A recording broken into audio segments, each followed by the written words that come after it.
Jerry Powell podcast is brought to you by Archstone Foundation, preparing society and meeting the needs of an aging population. And now, here are your hosts. Welcome to the Jerry Powell podcast. This is Eric Widera. This is Alex Smith. And Alex, we have an amazing selection of guests with us today. We're fortunate to be joined by Bree Williams, who is professor of medicine at UCSF in the Division of Geriatrics, a colleague of Eric and myself, who is also director of Amend, which is a program to change the correctional culture. Welcome to the Jerry Powell podcast, Bree. Thanks. Great to be here. And we have joining us Adnan Khan, who is executive director of Restore Justice, which is a justice advocacy organization. And you can find him on Twitter at @akhan, AKHAN1437. Welcome to the Jerry Powell podcast, Adnan.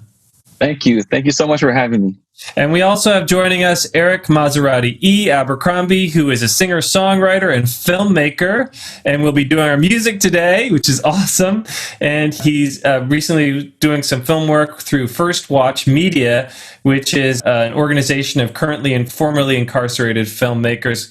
You can find him on Twitter at @therealmaserati__E. Welcome to the Jerry Powell podcast, Eric. Hey, thanks for having me.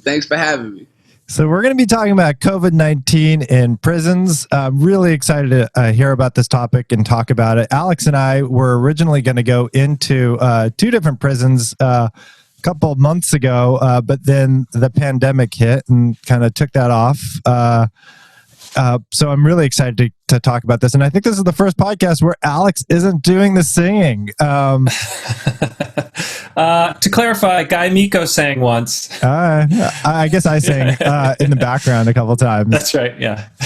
Eric, do you want to tell us a little bit about the song you're going to sing to us?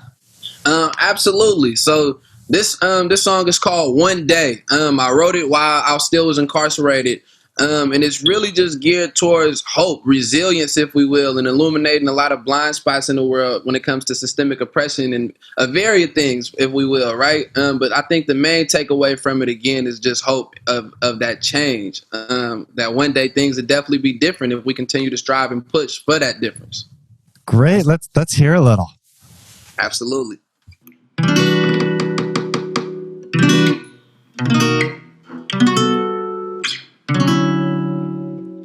One day, everything gon' change.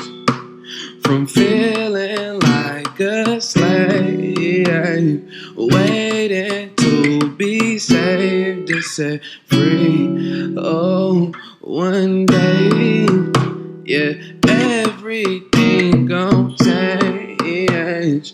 We'll no longer be slaves. We're all on our way to be free, yeah. It's a shame when you don't see change, held down for somebody else's gain. Damn, desensitized to see pain, cause it's normalized where we stay. Damn, in the place designed to restrain, and it's reconstructing our brain. Damn, like Socrates said, who falsely believe that they free, no one's more enslaved. No lie, no lie, better open your eyes, cause most of the world is blind and hypnotized. But if we could see the signs, we could free our mind. Yeah, we can be inclined. We can see those times together. We can change the world forever. Shout out to my people like Jason Jones, creating change for real. There's multiple ways to break the mold and break these chains for real. Shout out to my people like Adnan Khan, that's changing the way we see. First watch how we restore what it means to be a human being.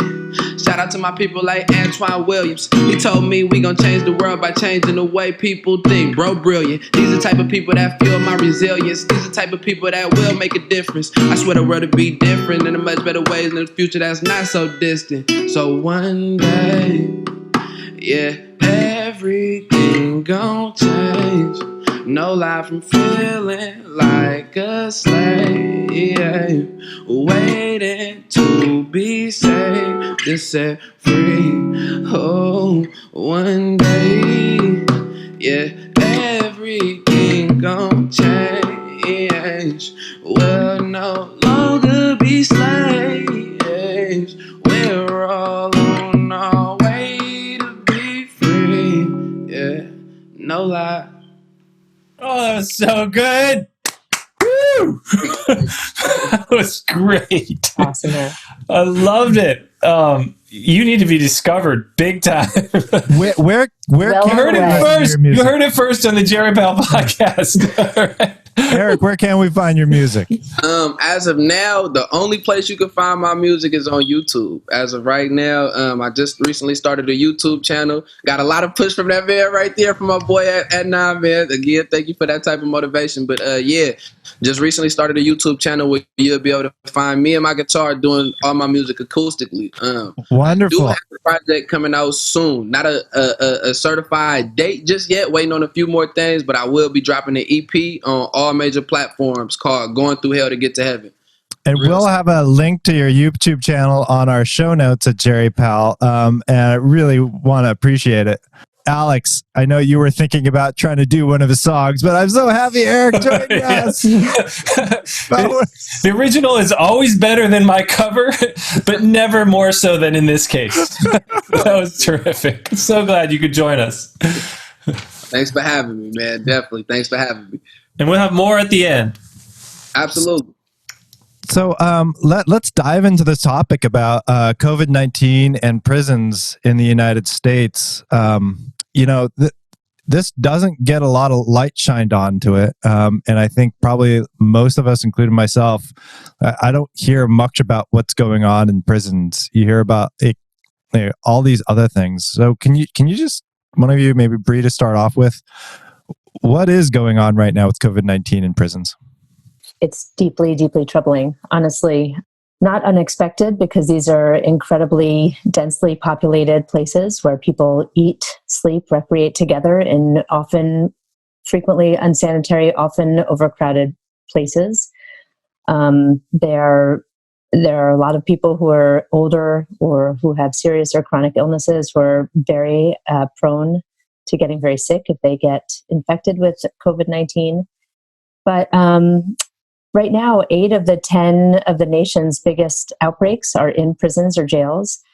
The communities, the rural communities that have the biggest outbreaks are either home to meatpacking plants sometimes and getting a lot of press, but more frequently are home to prisons or jails, one of the 5,000 prisons or jails around the nation. And so this is a massive problem it's shocking that it is not front and center. We're not going to be able to bend the curve of the epidemic until we bend the curve of the epidemic inside prisons and jails. And it is absolutely horrifying and terrifying for the staff, the healthcare staff, and the residents who live in these places. And maybe we could turn from that to talking about what it's like to be in one of these places. I want to bring Adnan Khan into this conversation here. You were incarcerated in San Quentin, as well as Eric Maserati E. So I wonder if you could, starting with Adnan, tell us what it's like in a prison. What puts people at particular risk? What's a day in the life like? And what are you hearing from people who you might know who are still inside? Yeah, just to build a little bit more context about me, at the age of 18, I was sentenced to 25 years to life in a state facility here in California. And 16 years later, the same judge that sentenced me to 25 to life resentenced me to 3 years. And I was released that day, which was last year in 2019. So I ended up serving 16 years from 18 up until the age of 34. And pre-COVID, I want to say that the conditions inside our prisons are atrocious. Bree mentioned it. They are unsanitary. They are overcrowded. And then you add the power, the concept of power and abuse on top of that. So now we're talking about the realm of mental health, not just physical health. And I think in my experience, what I've learned and what I've actually went through was the lack of response medically or through mental health from the administration of our prison system. Now, for example, if we're talking about in terms of COVID, if we're saying that we're being told by health professionals to say, for example, stay 6 feet apart, practice physical distancing. By the way, I want to say that social distancing, it was something that I was sentenced to. I was sentenced to 25 years to life to social distance. So social distancing is possible in prison. physical distancing is impossible in prison. So I want to make sure we use terminology correctly. And so, for example, if I'm being told to stay 6 feet apart and I live on a tier in San Quentin, which is architecturally made 3 feet wide, it is physically impossible for me to be 6 feet apart on a tier of 100 people that is built 3 feet wide. So that's a small example. What's a tier? What is a tier? I'm sorry, a tier is a floor. So imagine walking on a second floor, which is one way in, one way out, with 100 people that live on this floor, and it is 3 feet wide. So you live on a floor that's 3 feet wide, or this is Yes. like the, yeah, with 100 other people. Well, there's cells on the tier, but then the walkway outside of the cells is 3 feet wide, and so when people are moving, it's not possible to physically distance. Not possible. Right. And Eric Maserati E, I'm going to have to say last name because we have two Erics on here. What was your experience like? And did you ever live in the sort of bunk situation, or were you in even closer contact with other folks? So definitely ditto everything that Adnan just said as far as like cell living goes. I've done both. So the way San Quentin is constructed is a total of like in total 4 housing units, including death row. But you have GP, general population, and that houses North Block and West Block is where the cells are at. Then you have what's known as H unit, where it's dorm living. It's literally 200-man dorm, 100 bunks in total. And like he was saying, it's literally physically impossible to do like physical distancing. I've like literally encountered people like being so close, like the bunks are so close. It looked like they're sleeping in the same bed, like no exaggeration. Like you will wake up, and if like you don't construct your own type of like divider, then like you can literally feel the breath of your neighbor breathing on you if they face in your direction. Like that's how close in proximity these bunks are lined up. The construction of these buildings, it's literally impossible to do any type of physical distancing. So in the heightened fear of COVID-19 in there, I can only imagine what they're going through. Like I spoke with several people, and people in there are scared, like seriously. And another thing that takes place in there, you kind of get penalized, if we will, for trying to do the right thing, and that's like seek medical attention. Like the main thing that they're going to do 9 times out of 10 is throw you in the hole and give you an ibuprofen and tell you to drink some water. You know what I mean? So like it's a bunch of people that's kind of nervous to even seek the attention that may possibly be needed. Well, can you describe that a little bit more? So if I'm seeking medical attention, why are they throwing me in the hole? Can you describe that?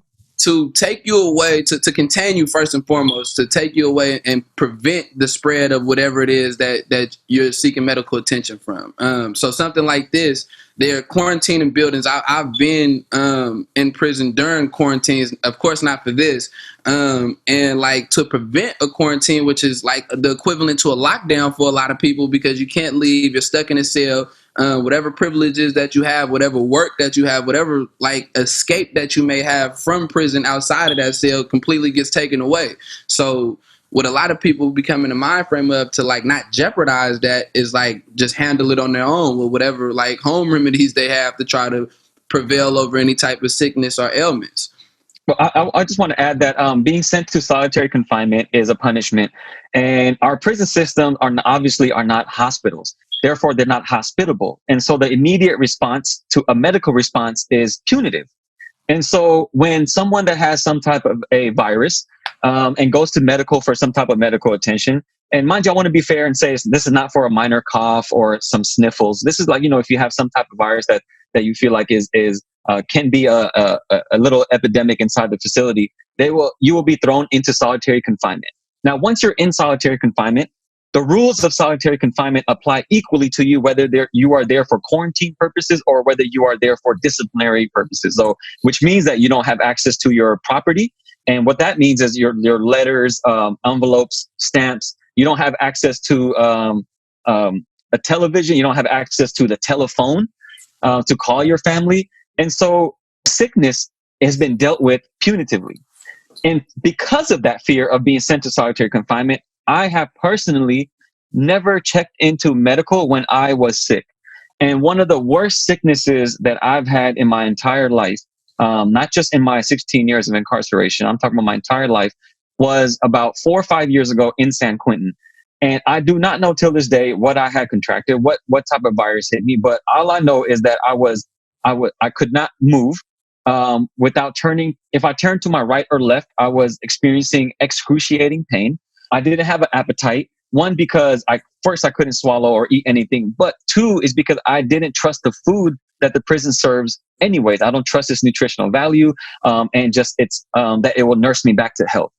That's the second thing. So all I did was, because of my fear of not going to solitary confinement, and maybe I want to add that my privilege of being relatively young and having a relatively decent immune system, I refused to check into medical. And so I laid on my bunk with excruciating pain, 3 to 4 days, barely ate. All I did was drink water from my cell, coming from the sink, in a prison that's been around since 1852. By the way, it's been the first prison built in California, and drinking water out of those, out of that faucet that probably hasn't been changed in over 100 years. So I chose to do that besides checking into medical because of the fear of being sent to solitary. And I would just underscore here, from the medical perspective, there is a real need to clarify the difference and what should be the difference between solitary confinement, quarantine, and medical isolation.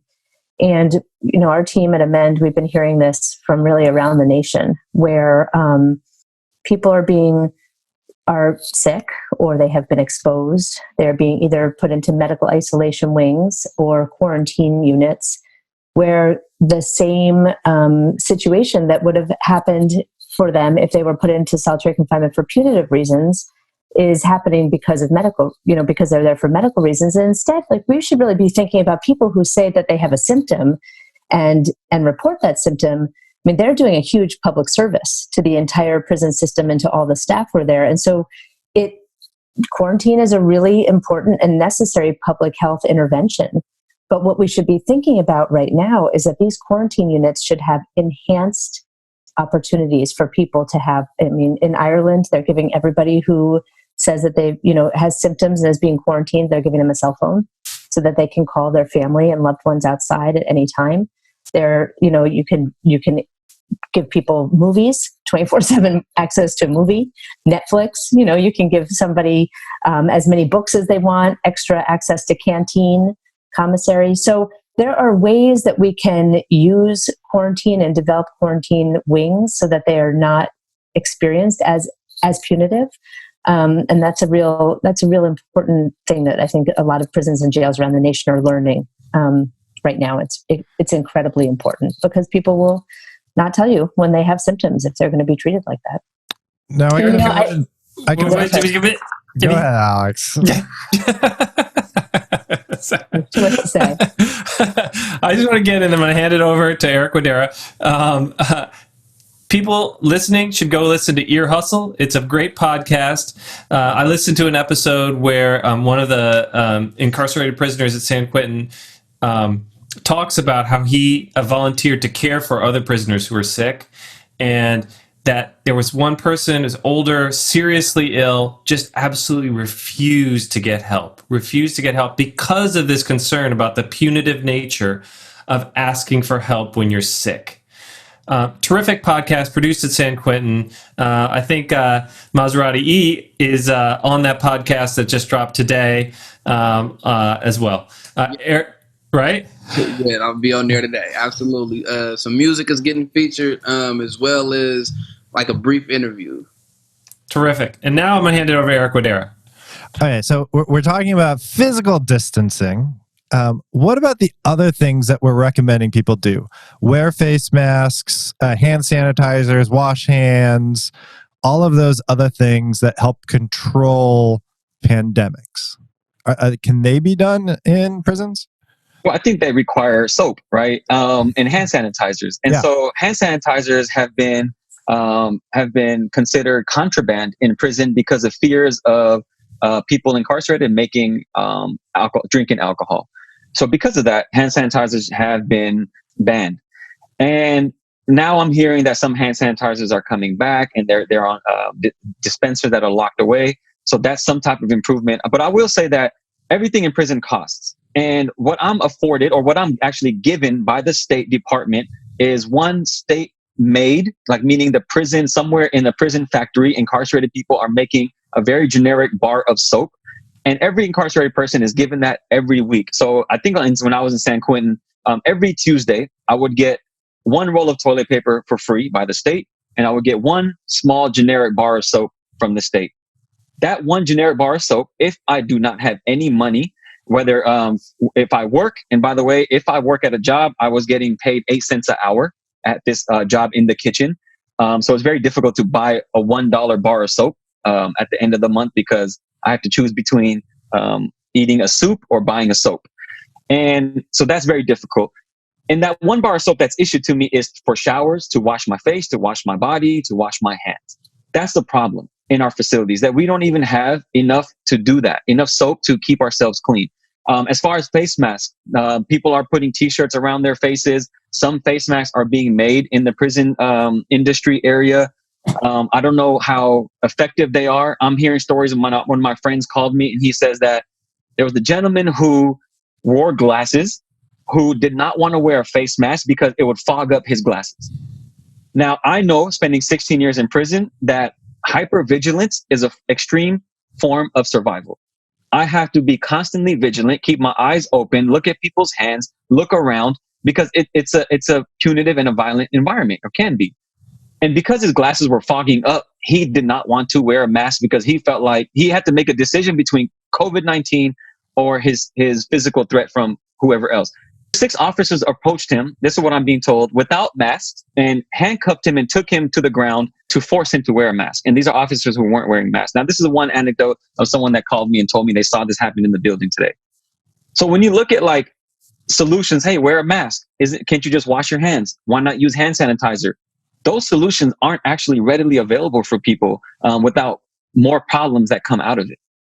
And before we come to solutions, I think for a fair amount of people in the U.S., we may not think about it because we view it as not our problem. This is somewhere else.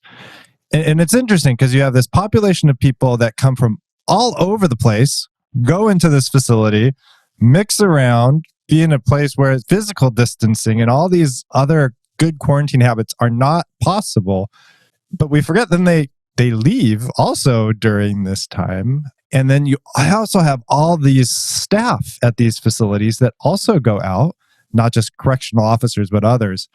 When you think about this, is this just a prison problem or is this a societal problem? That is exactly right.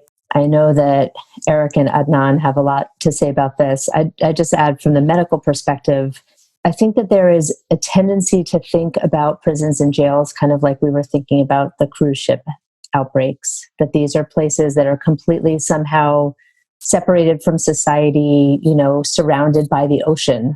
But just let them park way outside of the ocean. Park way away, and it's going to be their problem, and it'll be somehow contained there. COVID-19 and any other virus is not going to respect the walls of a prison. And hundreds, 5,000 prisons and jails and other detention facilities across the nation. It's mind-boggling. These are large facilities, by and large, 4,000, 5,000, 7,000 people. You have hundreds of thousands of correctional officers and correctional healthcare staff coming in and out of these facilities every day, multiple times a day, bringing whatever they've been exposed to in the community back into the prison or jail, and bringing whatever they've been exposed to in the prison or jail back into the community, to their families, to the grocery store, to the parks where they're walking around. And so this is absolutely not a prison problem. This is not a jail problem. This is not an ICE detention facility problem. This is the United States problem. This is a problem that is born from mass incarceration. This is a problem that is going to now touch every single citizen in the United States as we fail to get control of a pandemic that we could have gotten control of if we had far, far fewer people who are incarcerated. And, well, we'll get into solutions later, but if we were willing to depopulate on a much greater scale. Yeah, and if I could just add to that, Brie, exactly. If you look at just California's numbers, there are close to 120,000 people incarcerated in our state prison facilities. And there's 67,000 staff that come in and out of these facilities essentially every 8 hours, kind of like what you said, Brie. And so even if you look at the concept of commute, how far do people live from where they work? And if you look at correctional officers, how far do they live from where they work? In many rural areas, they live relatively closer. But more prisons, they are surrounded by more communities and more people. Within hour in any direction is where correctional officers or staff stay. So again, 120,000 close to people incarcerated, 67,000 staff that come in and out of these facilities. And mind you, that's only California and only California prison just numbers. California.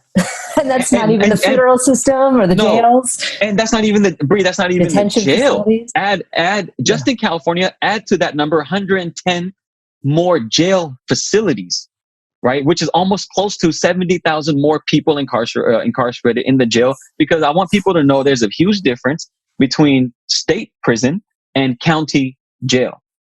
And then a huge difference of private prisons and difference of federal prisons. And detention facilities.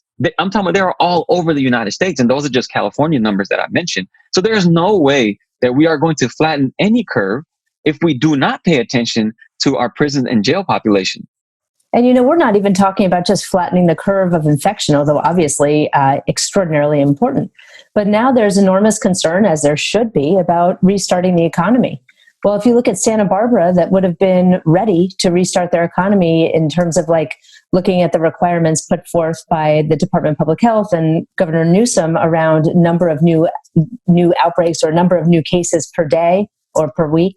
They no longer are able to restart their community and open up their economy because they had a huge outbreak in Lompoc, which is a federal facility in the region, and they had 80 new cases in one day. And so then it actually sets them back for opening their local economy. So it's not just health. This is life. These are jobs. This affects all of us profoundly. Okay, so I got a question. Is this a problem that we can't even solve, so we should just raise our hands? Or are there solutions here that we could potentially do to help protect not only community, but the people living inside these the walls of these jails and prisons? And maybe we could start with, everywhere else, when all of this is like our 15th, 16th podcast, something like that, we always talk about PPE and testing. So I'm curious what your sense is of what's going on, whether there's adequate protective equipment for healthcare workers, whether there's adequate testing capabilities in jails and prisons right now. Do any of you have a sense? I would really like to just add one thing here before I hear Adnan and Eric's responses, and I have some ideas as well. But I just want to make sure that it's really clear that this is a national issue. We're talking about California a lot because we happen to be sitting in California, and these guys recently had experience in California, but this is a national problem. And so again, if you are in one prison or in one jail, you're in one prison or in one jail. And the most crazy part about this is, again, 5,000 prisons and jails around the nation, 5,000 different problems, 5,000 different potential solutions. Just to give you a sense of how poor the testing is, we have, I think, the Marshall Project, which has done a lot of really great work around collecting data on the number of people who are incarcerated, who are infected or testing positive, who are sick or dying, found that over 21,000 people yesterday, I think, had tested positive for COVID-19. 4,000 of those people are just in 2 prisons in Ohio that decided to do mass testing. So wow.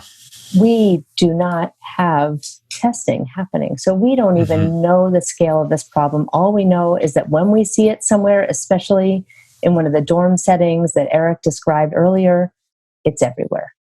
But the capacity of prison systems to get the swabs, to get the testing, and then for some prisons, although some systems are being very transparent about their numbers, others are not. And so there are times when people are being tested and we don't even know what the results are, although that is not the case in California. And so just to say that the testing, yes, call for testing, but it is not happening. We don't even know the scope of the problem right now. And to add to that, to make it matters more complex, now we're talking about another type of testing, was the antibody testing.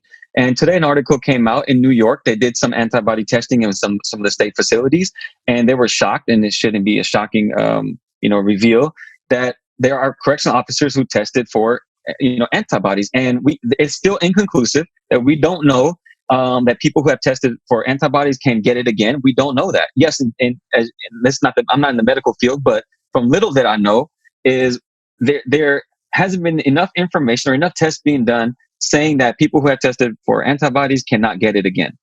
So that means there are people walking around who are in our communities, in our prison systems, who still have it and who can still spread it. So we're talking about one wave. Now we're talking about second wave.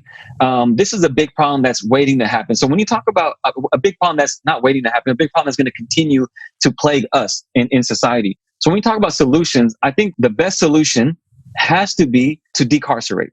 That we have to reduce the prison population. There are a lot of people in prison, and we have to do it safely. I'm not asking to let 2.3 million people out of our facilities right now. That's not practical. What I'm saying is that it is very easily done. It's easily done to release people and reduce the prison population drastically. Right now in California alone, we're like at 120% capacity. Even when something's 100% full, that's too much, right? So we need to reduce the population so we can make space within our facilities so people can try at best to practice physical distancing and try to contain this virus. That's one thing. But I think what's happening is, not I think, but what I truly believe is happening is that it's politics involved, not people. It's not public health. Because if we were thinking about public health, decarceration, if we do not reduce the prison population, that is a threat to public safety. So it's politics over people is what's happening, not people over politics. It took one judge, the same judge that sentenced me to 25 years to life, to say one day, you know what, I'm releasing you today. I'm not putting you on parole or probation. It was just the power of one judge that told me I'm safe for society. And it wasn't politics involved in there. So I want to add that. But I have a couple of things to say, but I want to let Eric or Maserati E jump in here because I don't want to take over I have a lot of thoughts. That's why I'm kind of like flustered right now on that. I definitely piggyback on what you just said. I definitely think, as far as my opinion on it, you hit it like dead on the nose. I think decarceration definitely is the go-to route, for sure. Based on out in society, in the free society, quote unquote, we're being encouraged to do physical distancing. We're being encouraged to do all these different things that just cannot take place in there, which only is going to exacerbate this problem.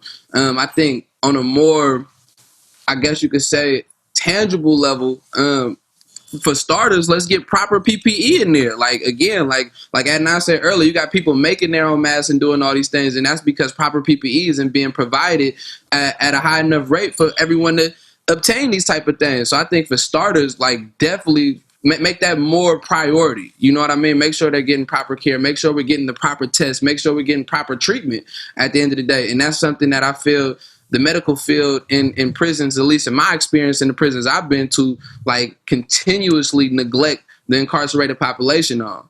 I think it's really important here to chime in and to say that one way to disrupt this problem around politics over people is to get our messaging straight. This is about depopulation and decarceration.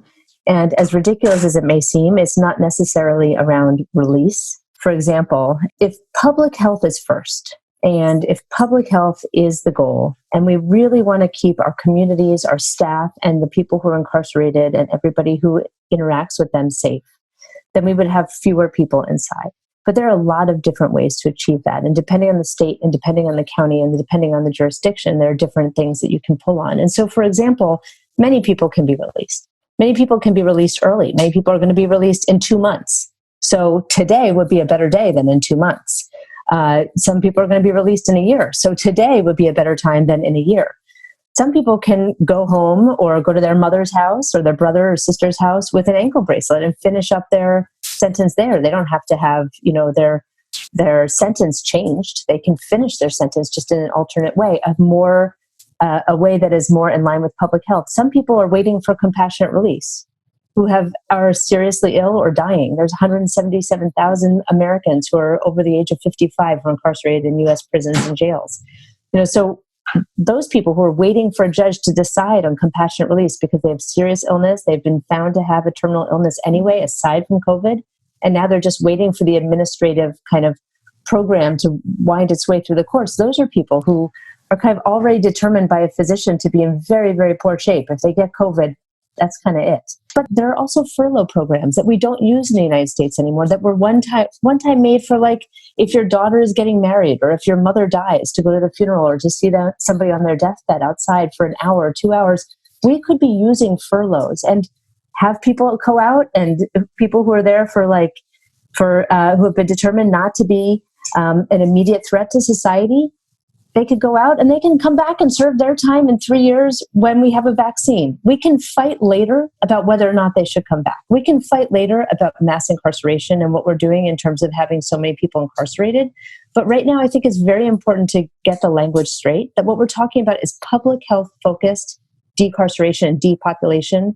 And we can fight later about what that means in terms of sentences. We just need to get people out of overcrowded facilities so that we can bend the epidemic curve. Can I ask about that? So if the focus is on getting people out, and I'd love to hear both Eric and Adnan's experience of what was it like to leave, but I'm guessing, and again, I don't know, but I'm guessing our society does not, hey, you've served your time, here are a bunch of resources to make sure you're landing on your feet when you leave this prison.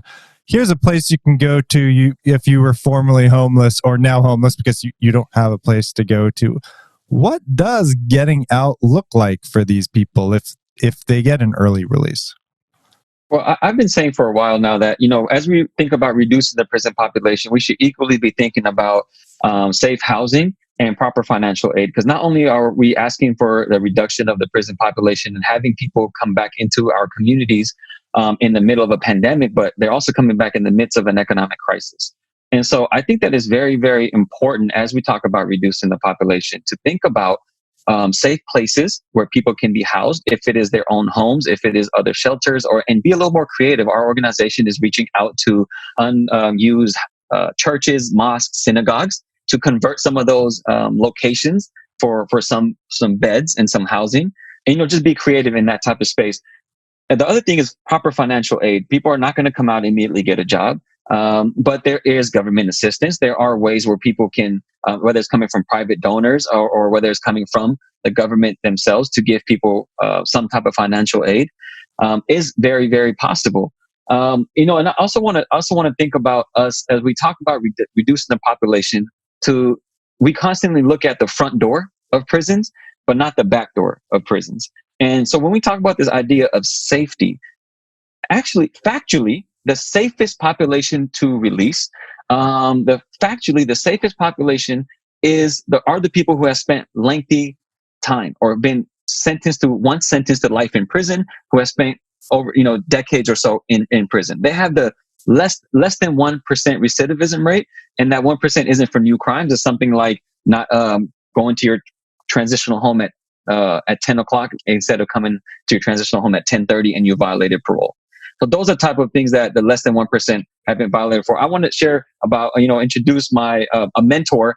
And I'm not going to say his name, but he's 68 years old and he's been in prison for 42 years. He's 68 years old, been in prison 42 years, hasn't had a disciplinary infraction in over 30 years.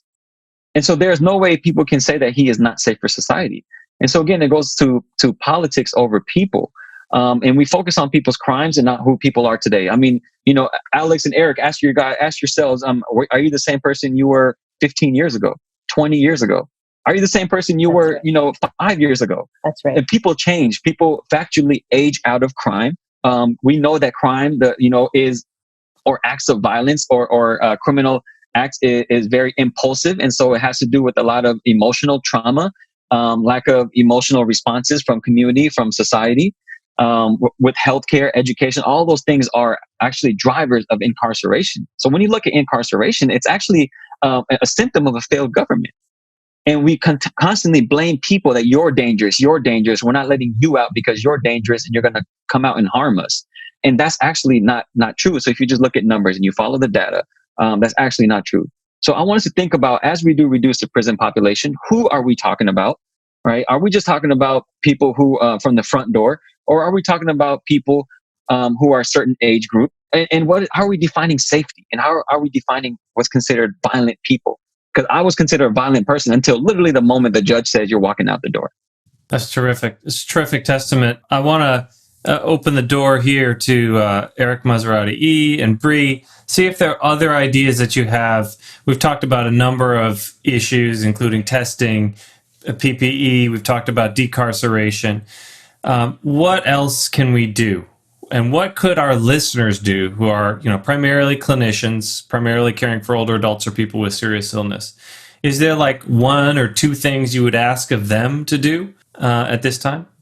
I think for starters, just awareness is one of the biggest things. I feel like you can't combat what you don't know exists. I think a lot of people aren't even having like prisons on their radar as far as like this being a problem, especially like a potential factor that can exacerbate this pandemic, if we will, right? So I think that perception and perspective alone can begin to make a difference, because again, like, you can't combat what you don't know exists. So that allows the higher ups, if we will, to get away with a lot. Like, what people don't know is necessarily a problem can allow another group of people to oppress another, if we will.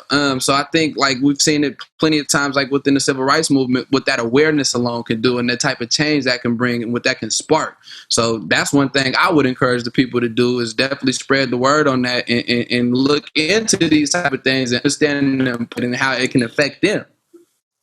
It's terrific. Bree or Adnan? I would echo a lot of what Eric and Adnan have said.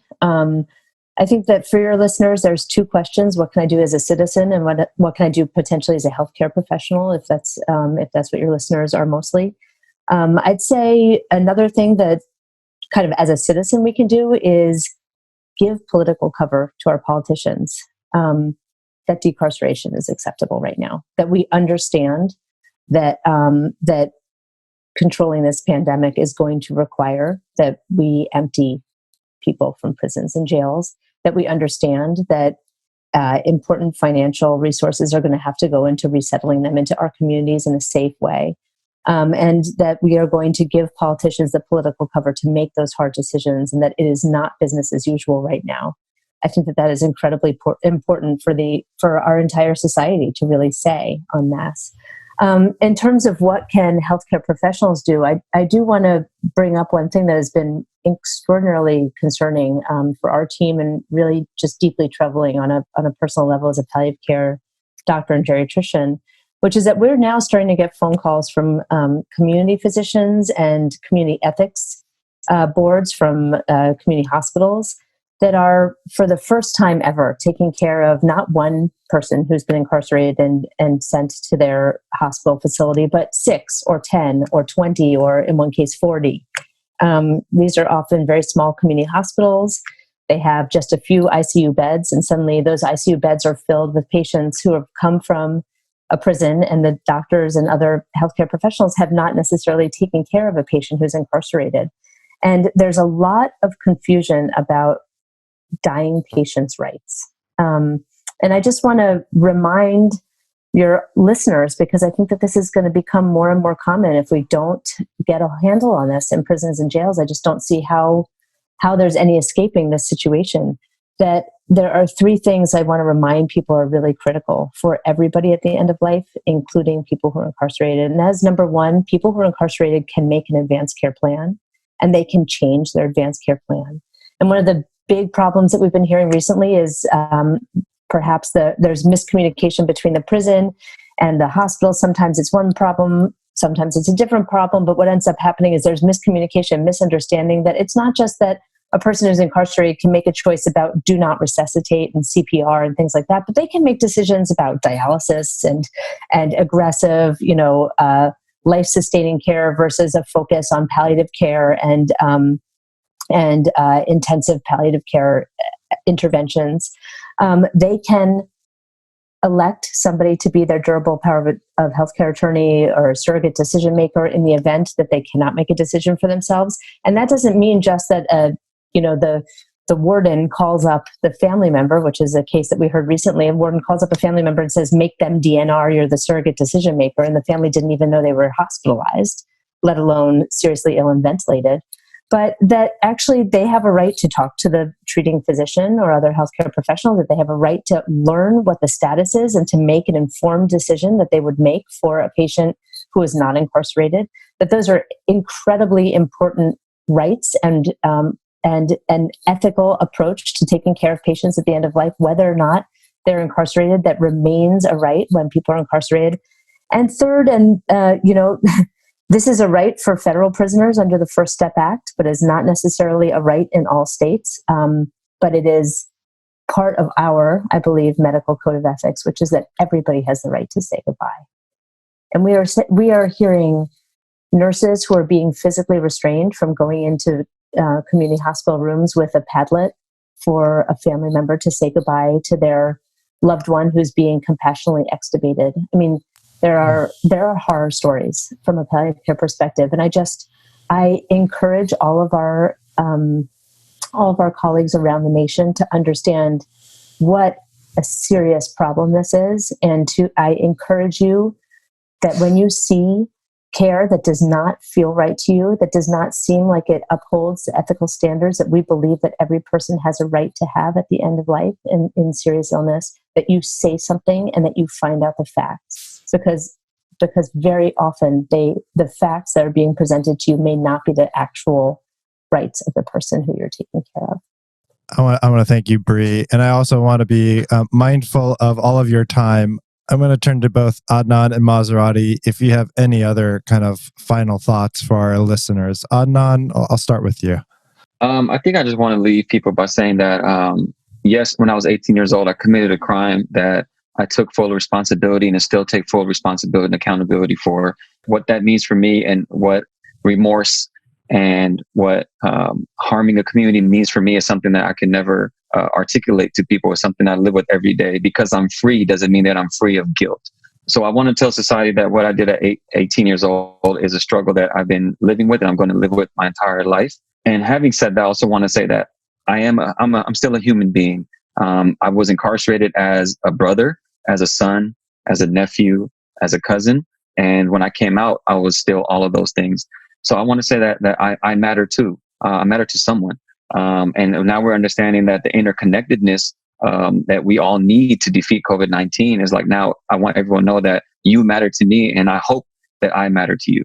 I'm a human being. My mentor that's 68 years old has been incarcerated for 42 years is a human being. He's not the same person he was 42 years ago in 1978. And so I think this is a humanitarian issue and overall, above all.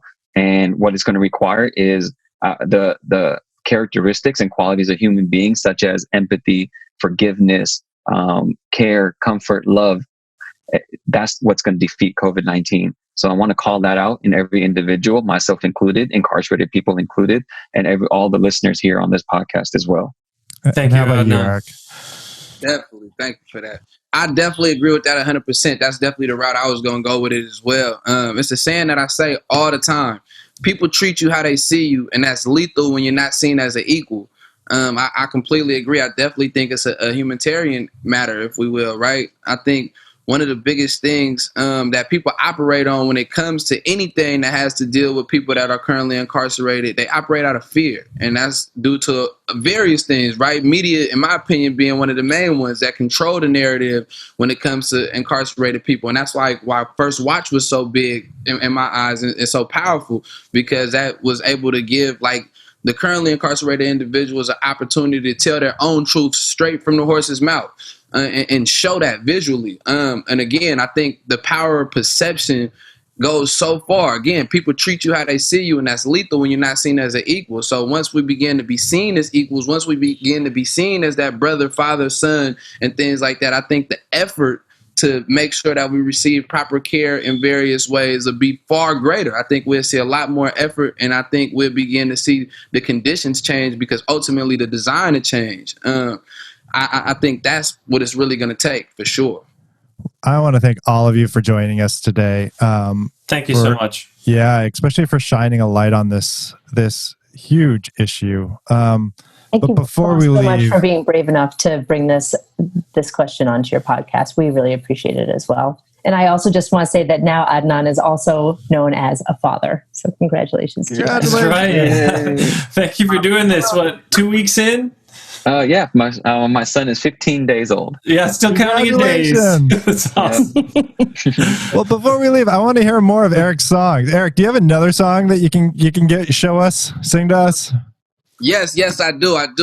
This song is called "Break the Mold." It was featured on a Netflix documentary, Cue Ball. Check that out, Cue Ball on Netflix right now.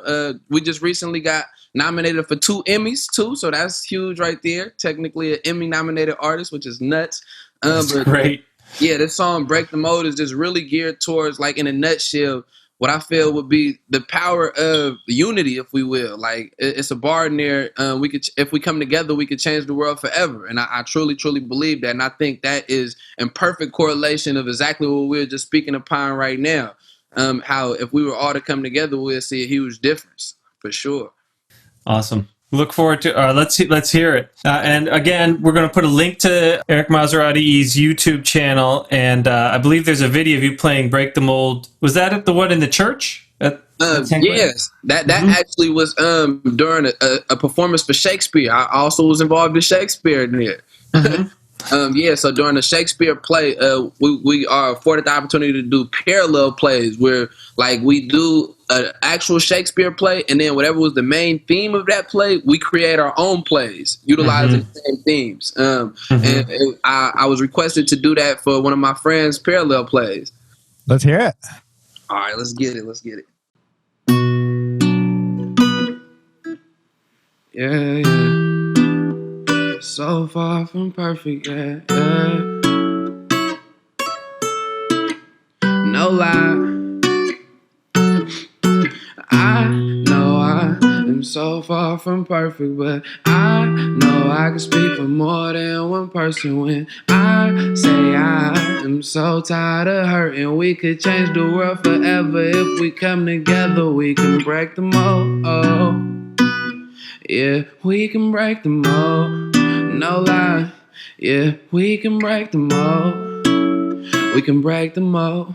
We can change the world forever if we come together. We can break the mold. Mentally constipated, on my mind but can't come out. Surrounded by cats, some real, some fake. I observe and wait and make them out. Who's who? Really ain't got a clue, man. Think it do a cool, man. Kicking it like Luke Kane till you see a few things. You see on 2 lanes like J. Cole to 2 Chainz. Now it's time to change. You part of your crew, man. Don't do the big crew thing. That's the method, man. No Wu-Tang dudes too loose like shoes and no shoestrings. Try to lace them but they burn like butane when you introduce flames to the equation. Try not to give up on my people and be patient, but the reality of the situation, large part of the population can't save them. Hopefully they see the truth. The reason that I care so much, cause I've been through so much trying to spare the young from the things I done and thinking dumb, and the scene of guns and drugs in the slums. To where you from, to where I'm from, it's all the same thing, just in different ways. It's all the same pain, just a different place. Same conclusion, just a different pace. So I'm trying to break the mold. I'm trying to take control of the mind of the masses. I won't stop till the deaf can hear me loud and clearly, and the blind see it happen. And that's deeper than rapping. I speak out of passion, no lie, please feel me. We are victims of that Willie Lynch letter, but if we come together, so much better we will be. I know I am so far from perfect, but I know I can speak for more than one person when I say I am so tired of hurting. We could change the world forever if we come together. We can break the mold. Yeah, we can break the mold. No lie. Yeah, we can break the mold. We can break the mold. We can change the world forever if we come together. We can break the mold.